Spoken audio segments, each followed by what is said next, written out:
give me this set because I mentioned to him that after we finish, I'm going to read Prabhupada Lilamrta. So he donated, but I didn't know. And I found it. So let's continue where we left. Let me see where we left on that.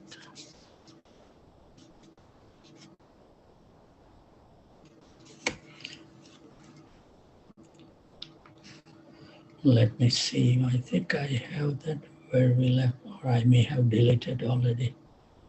Yeah, because I was thinking that I know where it is. I have put the paper, so it should be.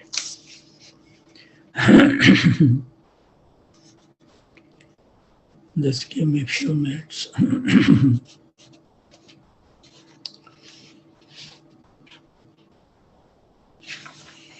Yeah.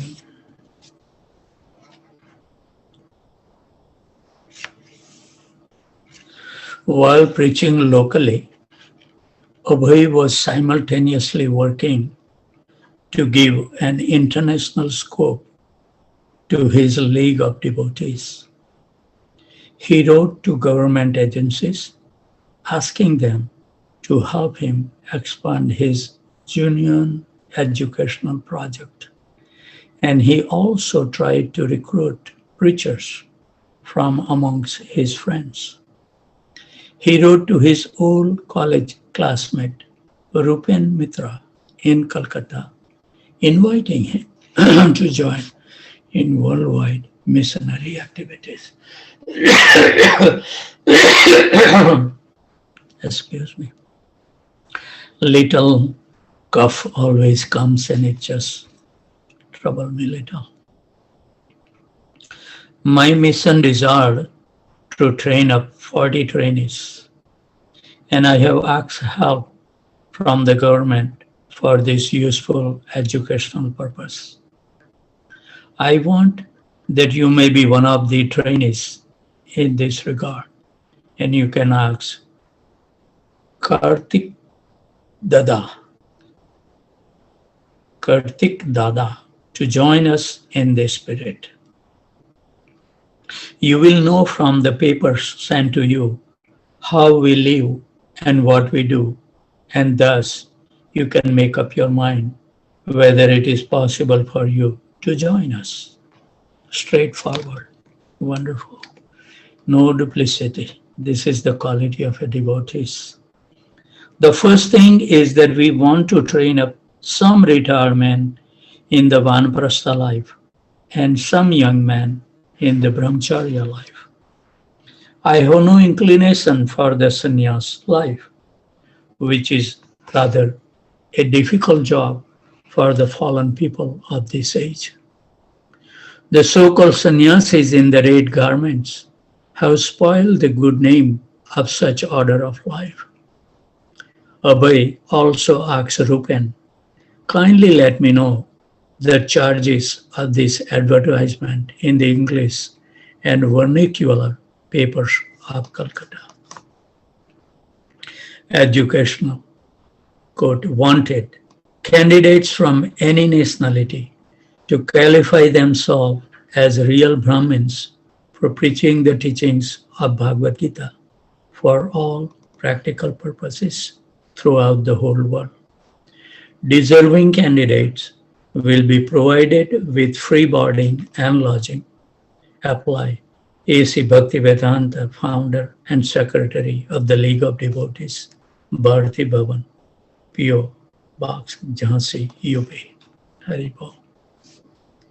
Abhay wanted a deed stating that the Bharati Bhavan belonged to the League of Devotees. So far, he had only a promise.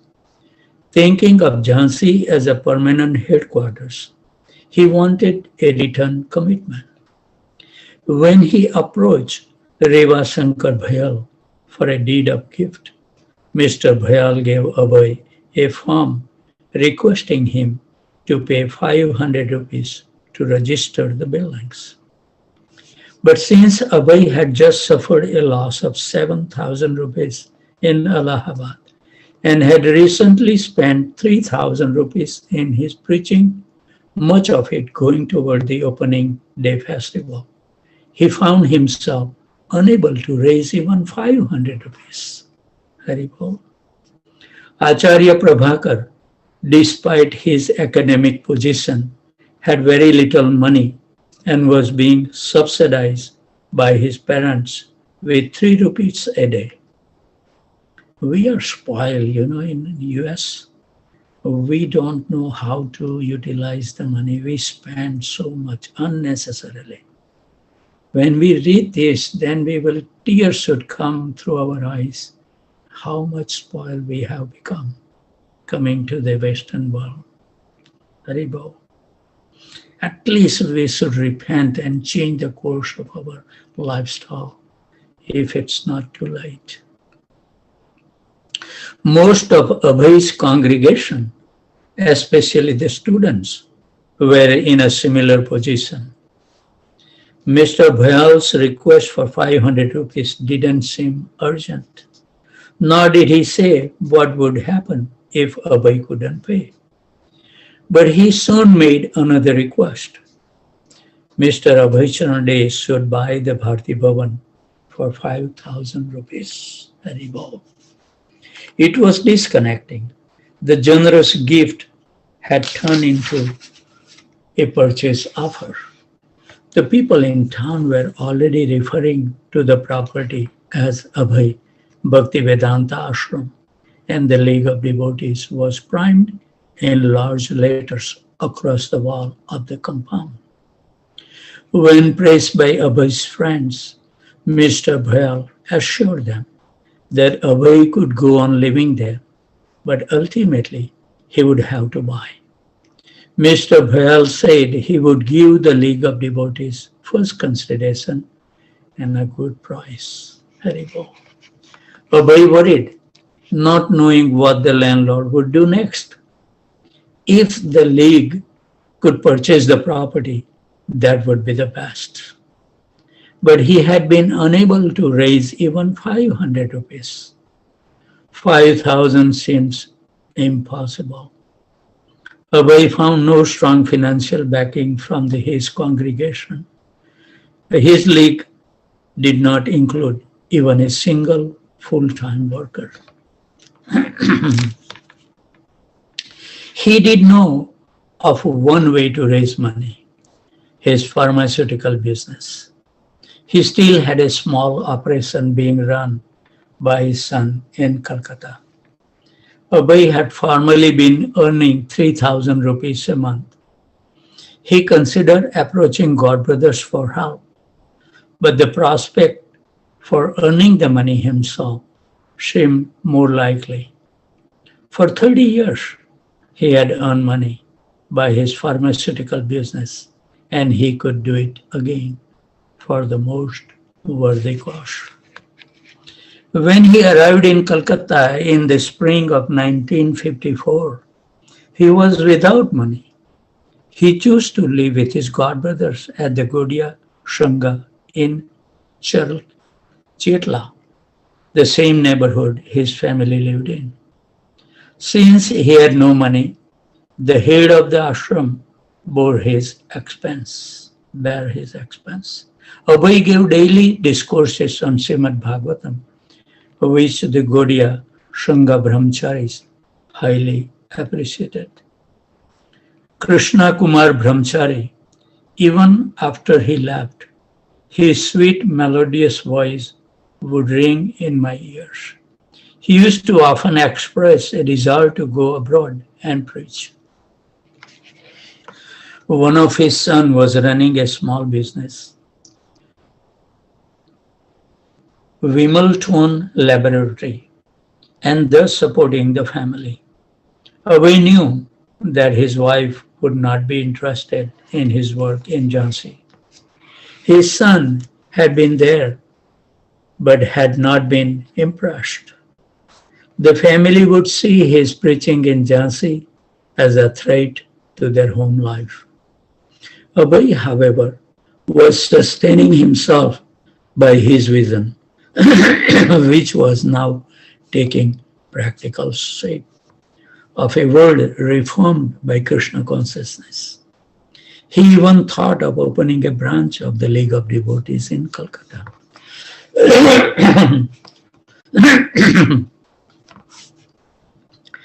But inevitably, he was plunged again into the family responsibilities. This is also Prabhupada shows that we should not give up like that. We have married, so we should make all perfect arrangement. In ISKCON, it's so bad to see that the divorce rate within the devotees of ISKCON is larger than the general populace, which is a shame on us. We preach about everything, but where is applying those principles in our life? So sad.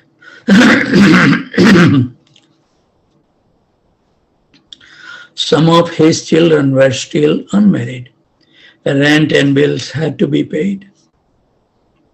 Even if he were to develop the Vimal Tone laboratory, the family would demand whatever he earned.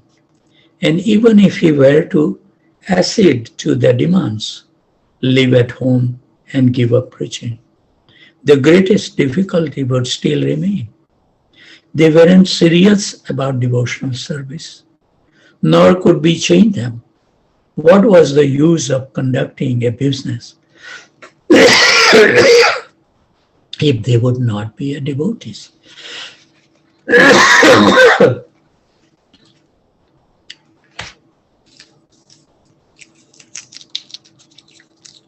Just give me a minute.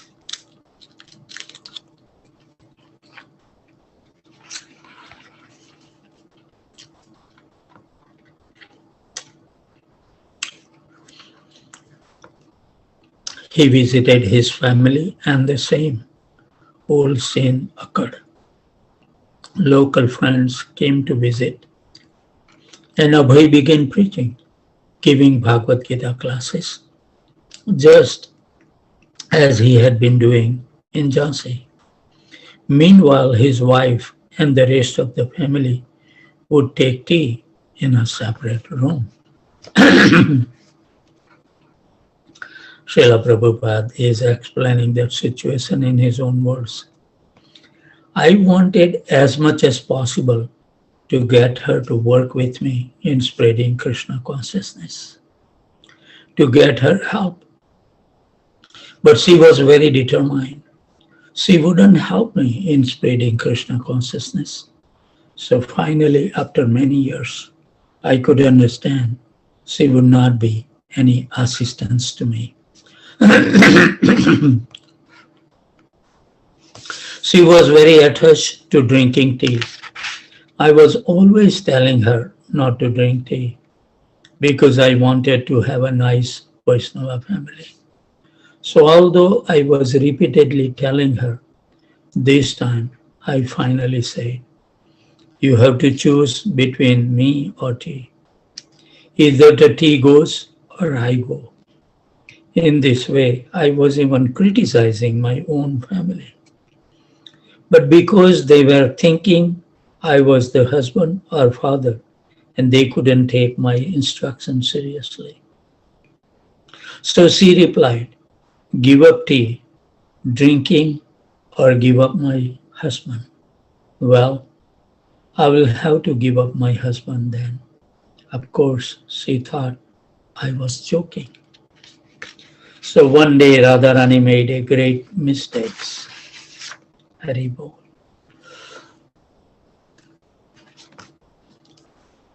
And what was that mistake? That there was a system of barter in which a customer would place on a scale an object a shopkeeper considered valuable, and the shopkeeper would then balance it with an equal weight of merchandise. So while Abhay was out, his wife took his worshipable Bhagavatam to the market and traded it for tea biscuits. When Abhay home and looked for the book, she told him what had happened. At least she is truthful. She hadn't taken the matter as a very serious thing. She was out of tea biscuits. But Abhay was shocked. At first, he felt depressed. But then a wave of absolute resolution passed over him. His family life was finished. When he told them he was leaving, they didn't understand what he meant.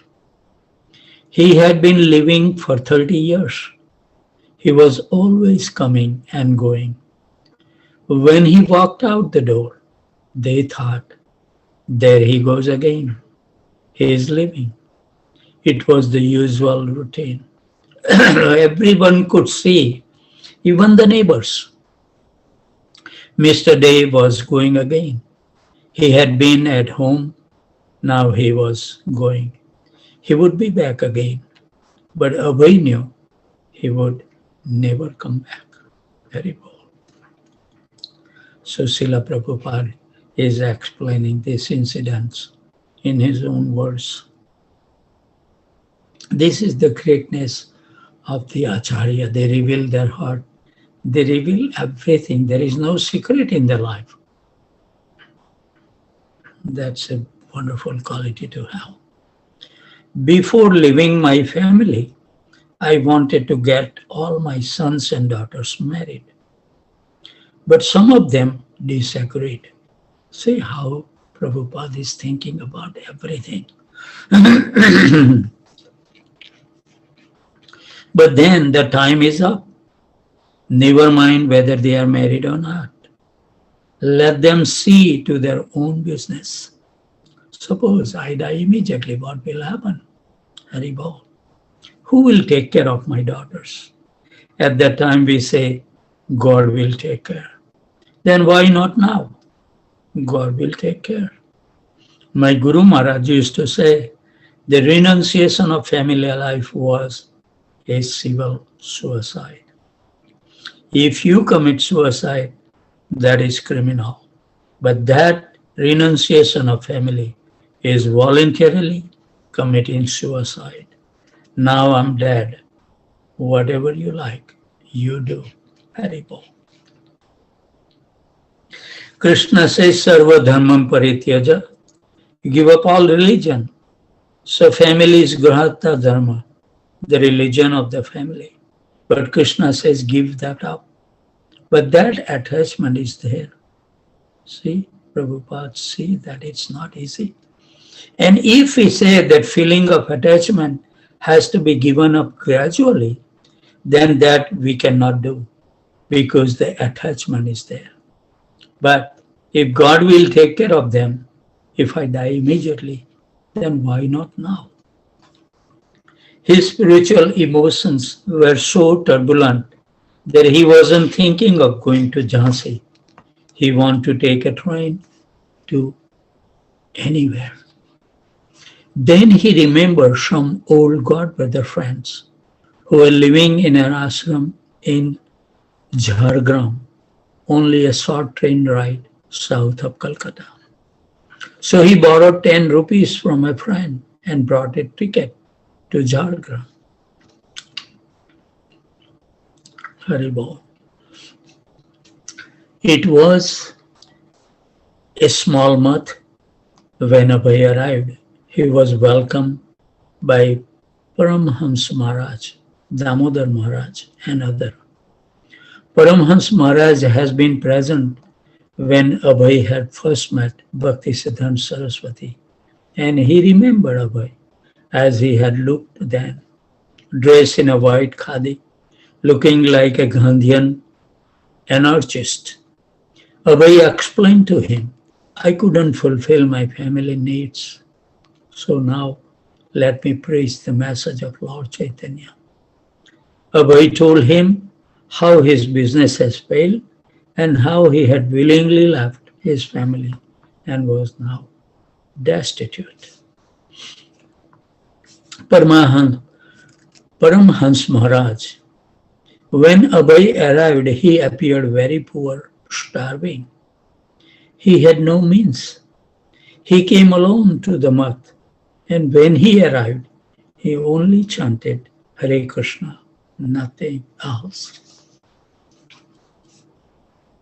Abhay spent his time in Jhargram chanting the holy name and becoming settled in detachment from his family. For several days, he chanted japa almost continuously. Haribol.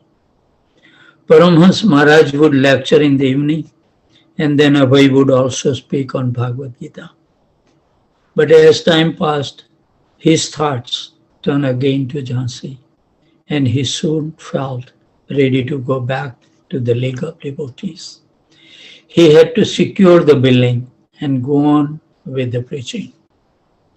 But before returning, he obtained a large deity of Lord Chaitanya that he planned to install at the Bharti Bhavan.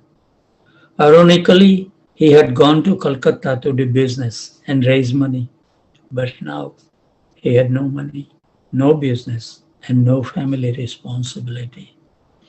He had been married 36 years, and now at age 58, he had finally taken to Vanaprastha order. Now he could dedicate his life fully to preaching Krishna consciousness.